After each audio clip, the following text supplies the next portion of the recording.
له زلزله ځپلو افغانانو سره د چین 8,000 ټنه بشري مرسته کابل ته رسېدلې ده. په سلامونو مهار کلی کوم، زموږ یوټیوب چینل ته پخیر راغلی. که غواړئ په بشپړه توګه معلومات ترلاسه کړئ نو ویډیو راسره تر پایه وګورئ.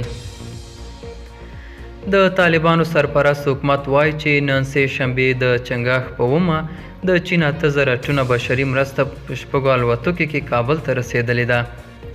طبیعي پیښو ته د رسیدو په چارو کې د دولت وزارت ویلي چې په دغه بشري مرستو کې 980 خیمې، 320 چپرکټونه او څه باندې 6,000 کمپلې شاملې دي. په افغانستان کې له مرګونې زلزلې وروسته د سیمې په ګډون د نړۍ یو شمېر هیوادونو له زلزله ځپلو سره د مرستو لړۍ پیل کړې ده. په ورته وخت کې ملګرو ملتونو هم ټینګار کړی چې زلزله ځپلي کسان له سختو ستونزو سره لاس او ګریوان دي. ملګرو ملتونو ویلي چې یوازې د پکتیکا په ګیان کې تر 400 زیات ماشومان مړه او ټپیان شوي دي.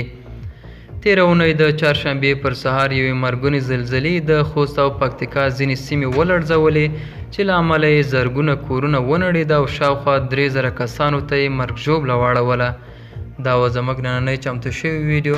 تر بیا ښه وخت، ښې چارې.